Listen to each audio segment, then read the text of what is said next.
All right. In light of all that's happening, di ba may mga calls for freedom of information, may mga usapin na access ng tao sa cyberspace and how cyberspace has to be protected. Like yung na-mention mo kanina, parang yung mga kids, parang wala na sila excuse maging ignorant kasi they can access information anytime. So, do you think that parang information should be restricted in a sense, or parang access of student information should be restricted or something like that, or guided or ganun? Or if ever may restrictions, paano classic restrictions dapat to prevent ignorance?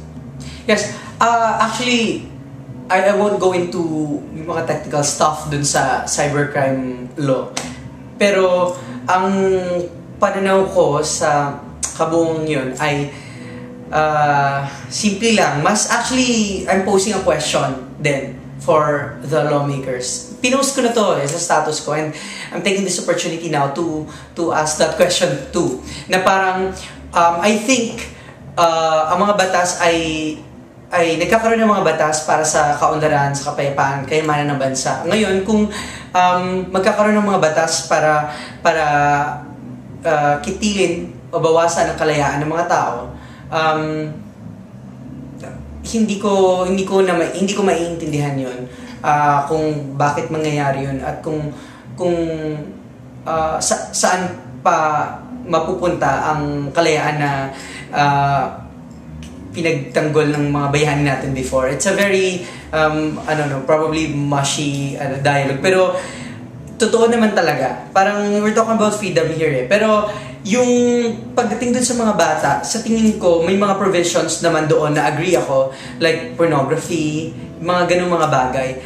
Kung may paraan, hindi kasi ako tech guy pero kung may paraan para mas lalong maprotektahan ng mga bata when they go online, I think ang point naman dun is that when kapag may nangharas sa kanila online, they can actually sue this person kasi nangyari yun sa cyberspace, di ba? Or kapag yung mga lahat ng mga provisions sa child pornography, about that, doon ako agree na dapat may protection ng mga bata doon. Pero pagdating sa mga ibang access to information at mga malayang pagpapahayag sa ibang mga social networking sites, sa tingin ko karapatan na ng bawat mamayang Pilipino yon. Kasi sa totoo lang, not to hindi mo ibibigay ang kalayaan sa mga Pilipino kasi una sa lahat nasa atin na yon. Pangalawa, kung sakali man na ibigay mo sa kanila yung kalayaan, hindi para abusuhin nila. Hindi naman ibig sabihin na pag walang cybercrime, magmumura na yung mga yan at kung ano-ano nang gagawin nila. Feeling ko ang lahat ng panic na ito ay nanggagaling lang dun sa anxiety na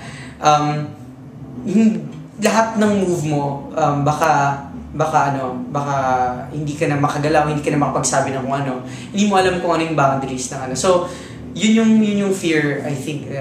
So the fact na maraming mga ganong clamor for it, kailangan siyang pag-isipan ulit. Actually, kailangan nilang pag-usapan talaga kasi it's a serious case. We're talking about freedom, and we're talking about freedom under a democratic country and of the Republic of the Philippines. And somewhere along the way, may mga hindi ako naunawaan dun when freedom and